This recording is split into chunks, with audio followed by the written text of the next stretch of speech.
Selamat hari Minggu, umat yang kekasih dalam Tuhan kita Yesus Kristus. Kita masuk dalam pemberitaan firman-Nya, yang mana bacaan firman Tuhan sudah kita baca bersama tadi di rumah kita masing-masing menurut kitab Imamat 1 ayat 1 sampai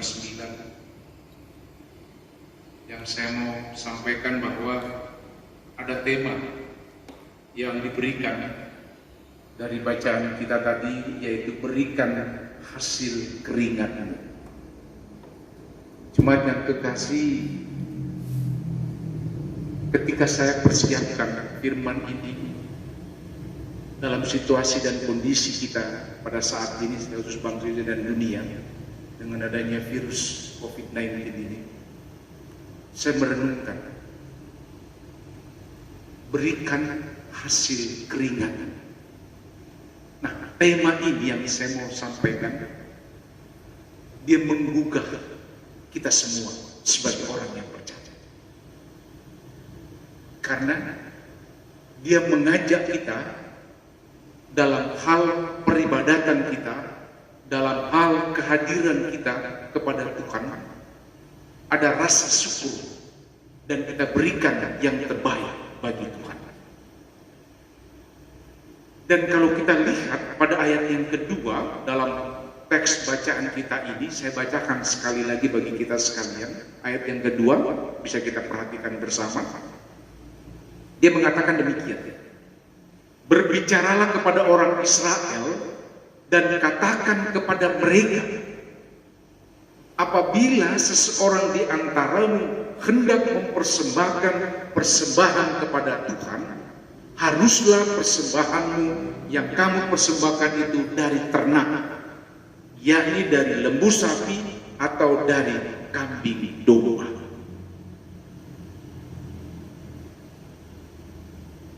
Ini sesuatu yang mungkin kita berpikir panjang kalau hal ini terjadi di zaman sekarang. Berapa uang yang harus kita keluarkan kalau kita mau datang berjumpa dengan Tuhan dalam ibadah? Karena persembahan itu bentuknya bukan uang, tapi bentuk lembu sapi ataupun kambing domba. Nah, tetapi jemaat yang kekasih, saya mau mengajak kita sekalian untuk memahami dengan baik, dengan benar ketika kita mau memberikan persembahan itu kepada Tuhan. Nah, sejak kapan manusia mulai memberikan persembahan kepada Tuhan? Ingat, Alkitab mencatat bahwa orang yang pertama kali memberikan sesuatu kepada Tuhan adalah kakak beradik, yaitu Kain dan juga Habel. Pada ayat, atau dengan kata lain, Kejadian 4 ayat 3 dan 4. Nah, sejak itulah jemaat yang kekasih, persembahan itu menjadi bagian yang tidak terpisahkan dari budaya bapa leluhur bangsa Israel dan menjadi suatu adat dan tradisi bagi bangsa Israel. Nah, tentunya ketika bangsa Israel keluar dari tanah Mesir, salah satu yang Tuhan perintahkan kepada bangsa Israel pada umumnya dan kepada para imam dan juga kepada suku Lewi khususnya, yaitu bagaimana Tuhan memerintahkan untuk rasa syukur yang harus mereka lakukan. Nah, apa yang Tuhan perintahkan pada saat itu? Nah, yang saya katakan ketika kita membaca pasal yang pertama kitab Imamat ini dia berbicara tentang rincian bagaimana bangsa Israel harus melaksanakan ibadah mereka di hadapan Tuhan. Atau yang saya mau katakan, kalau kita datang beribadah kepada Tuhan, yang harus kita pikirkan juga apa yang dapat kita berikan kepada Tuhan. Konteksnya seperti itu kasarnya. Tentunya pasal 1 dari kitab ini merupakan salah satu perintah pertama ditulis dan salah satu gambaran tata cara ibadah bangsa Israel. Nah, oleh karena itu hari ini, minggu ini yang saya katakan, di awal bulan ini, kita mencoba bersama untuk memahami bagaimana kita harus mempersembahkan sesuatu bagi Tuhan dalam hidup dan tanggung jawab kita sebagai umatnya. Pasal 1 dari kitab Imamat tadi adalah perintah Tuhan secara langsung kepada bangsa Israel melalui Musa, ayat yang ke-1. Karena ayat yang pertama itu Musa yang diperintahkan Tuhan untuk berbicara kepada umatnya, yaitu Israel. Dan perintah pertama yang Tuhan berikan tentunya terkait dengan tata cara ibadah, adalah mengenai persembahan. Oleh karena itu bagi orang Kristen, ketika dia memberikan sesuatu kepada Tuhan, atau dengan kata lain memberikan persembahan atau memberikan kolekte, ini yang harus menjadi perhatian penting bagi kita. Atau dengan kata lain itu bahasa pasaran kita, jangan sembarangan kasih untuk Tuhan. Karena syarat pertama mengenai persembahan yang diberikan oleh bangsa Israel tadi adalah persembahan mereka harus berasal dari lembu, sapi atau kambing domba, di ayat yang kedua. Walaupun dengan kata lain yang saya mau katakan, kalau itu mungkin terjadi di zaman kita saat ini, mungkin kita akan banyak keluh kesah. Mungkin juga kita tidak akan hadir untuk beribadah karena terlalu besar kita harus memberikan untuk Tuhan. Nah, tetapi saya mengajak kita kembali kepada kisah Kain dan Habel. Karena Tuhan lebih memilih persembahan Habel yang berupa domba daripada persembahan Kain yang berupa hasil bumi atau tanaman. Nah, kalau kita berpikir Bapak Ibu, antara Kain dan Habel ketika dia mempersembahkan itu, Tuhan kita melihat dia menetapkan suatu standar yang tinggi dan jelas kepada bangsa Israel. Ketika mereka mau memberi persembahan kepada Tuhan, ingat bahwa yang dimaksud dengan persembahan adalah persembahan yang diberikan khusus kepada Tuhan. Atau dengan kata lain, ketika kita memberikan kolekte, persembahan dipersiapkan dengan baik, bukan tiba-tiba.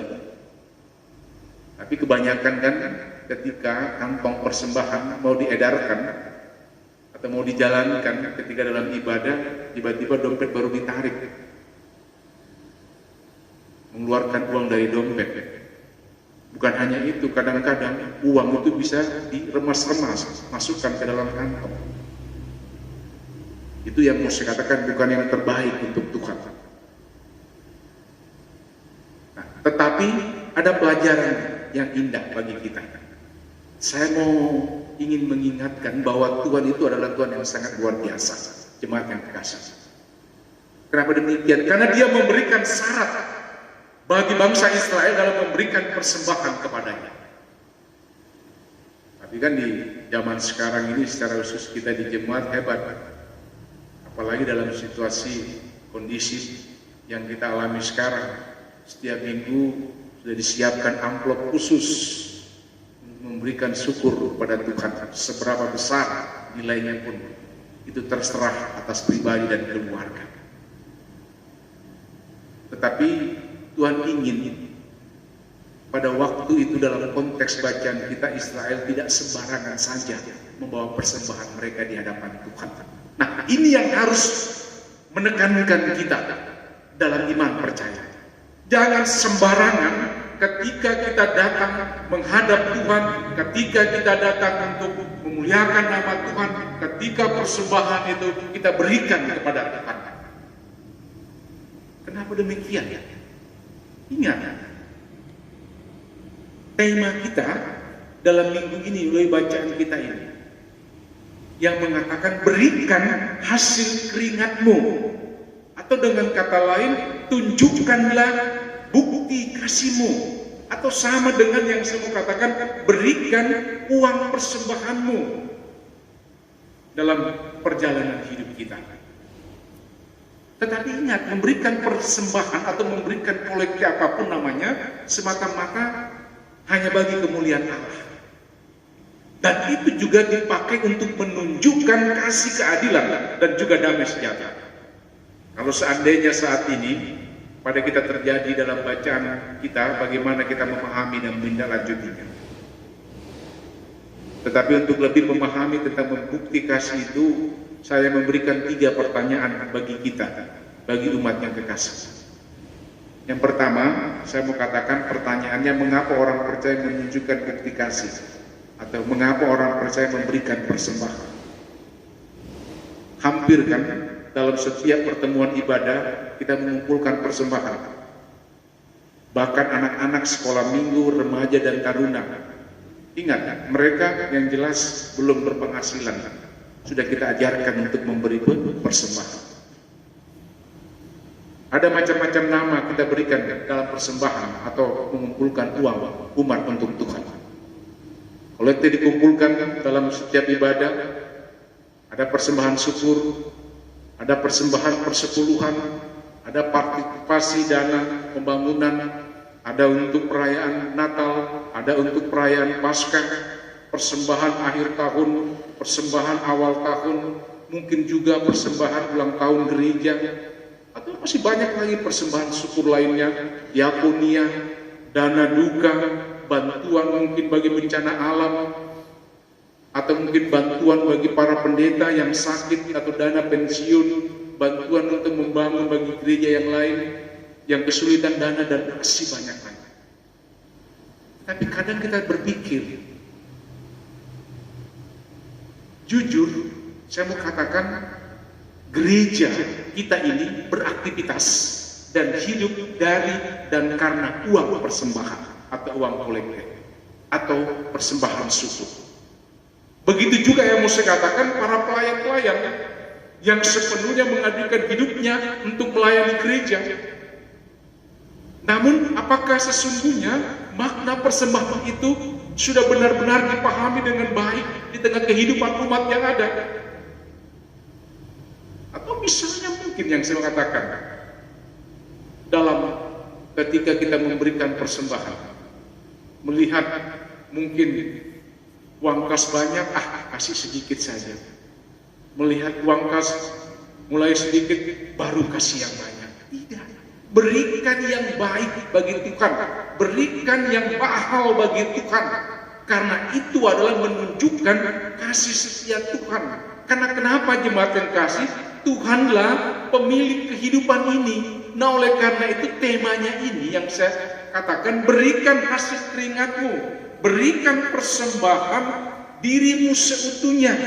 Karena kenapa? Ingat, pemilik seluruh hidup ini, bumi serta segala isinya itu adalah Tuhan, bukan Bapak Ibu dan saya. Nah, itu artinya Tuhan sama sekali tidak tergantung juga kepada sokongan, bantuan, apalagi belas kasihan kita untuk melakukan aktivitasnya. Tetapi Tuhan mau mengingatkan, sesungguhnya Dia yang mempunyai ini dengan segala apa yang ada pada kita, tubuh, jiwa, dan roh serta harta milik kita pada hakikatnya adalah milik Tuhan. Tetapi jemaat yang kekasih, nilai persembahan, ingat, nilai suatu persembahan itu ditentukan motivasi dalam memberi.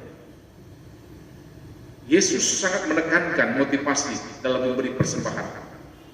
Bagi Yesus bukan jumlah nominal, namun motivasi yang menggerakkan seseorang memberikan persembahan, itulah yang terpenting dan menentukan nilai persembahan itu sendiri.